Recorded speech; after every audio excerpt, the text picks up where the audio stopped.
talking all things life, self-improvement and chronic illness. Former ME CFS sufferer Toby Morrison is here to help you with your own recovery or health transformation journey. This is the CFS podcast, where CFS stands for choice, future and success.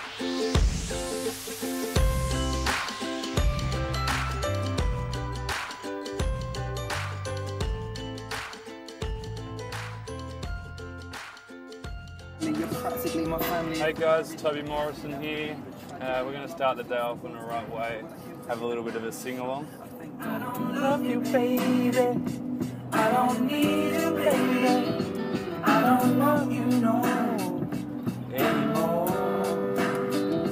I don't love you, baby. I don't need you, baby.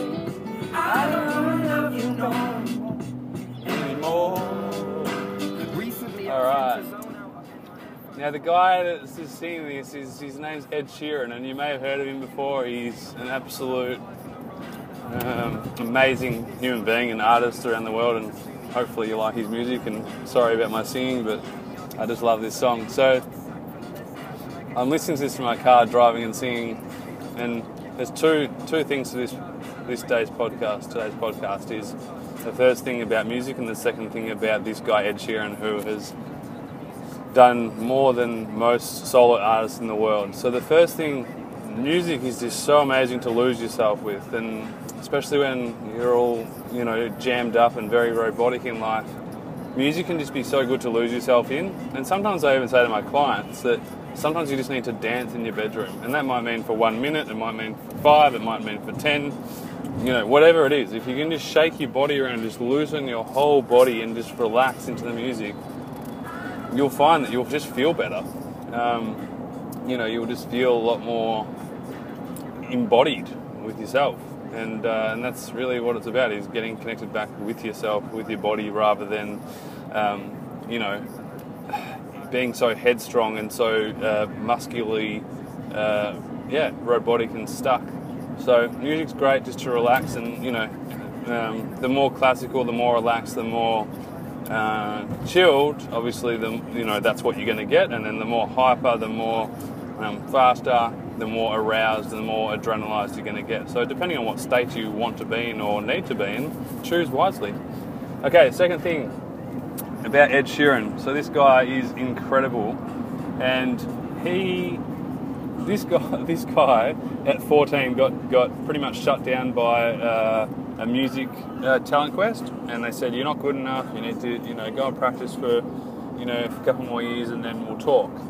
Anyway, so that day he made a pact to himself that every single day for the next 2 years he's going to write a song. This is him now.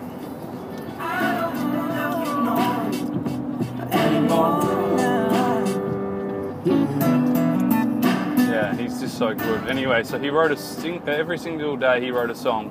And this was at the ages of 15, 16. And he also made a pact to himself that he would do at least 8 gigs per week, meaning that he would do at least 1 to 2 performances every single day, whether that was busking, whether that was at a cafe, whether that was at a restaurant. He just put himself out there and practiced. He obviously had a goal in mind, and he was willing to do whatever it took to get there. Anyway, the coolest part about this story is that he was playing, this is probably not exactly true, but close to it.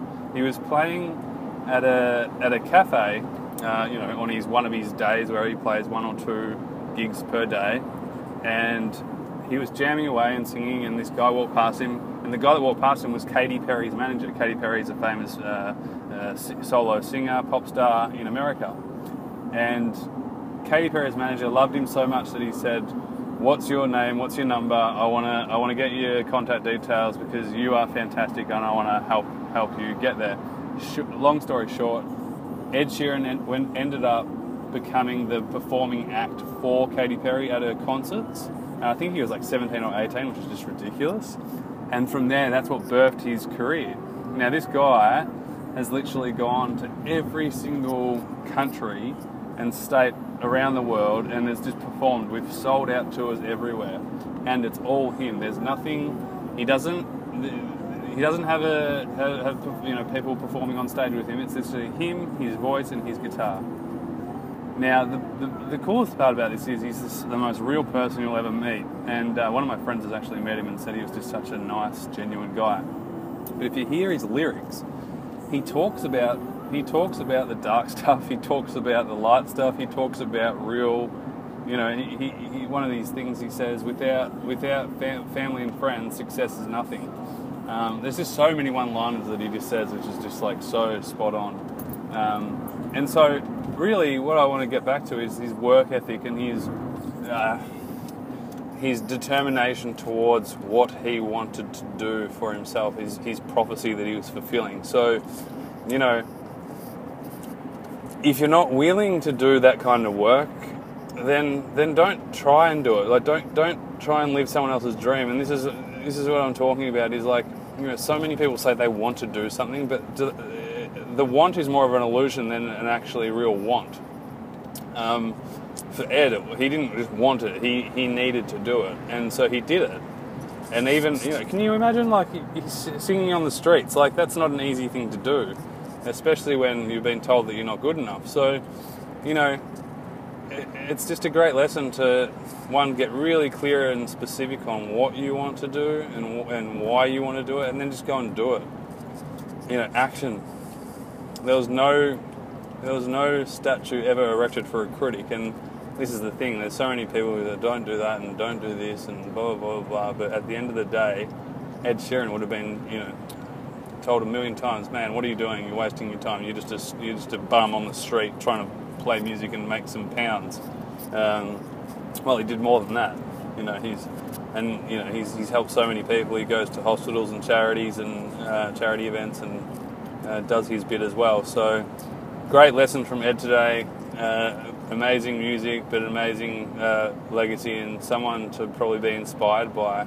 It's funny as well, you wouldn't think you'd be inspired by a musical artist, but his story is like legendary, So there you go. Dance a little bit, listen to the music, pump it up a little bit, and then secondly, get really clear and specific on what you do really want, and are you doing it?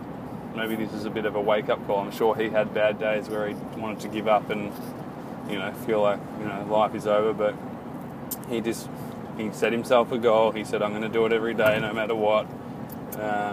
200 songs later. I think he actually kept writing songs for longer than that as well. I think he wrote like 3, for 2 years he wrote a song every day, but I think it went on for longer. And out of the kind of 3 years of everyday songwriting, he only kind of got 10 great songs. So it's pretty amazing that he didn't give up because of that. Hope that helps, hope that inspires you today. I'm going to turn Ed back on, and maybe you should too. Make sure you subscribe to the podcast if you like it. Join my daily emails, and let me help you help yourself.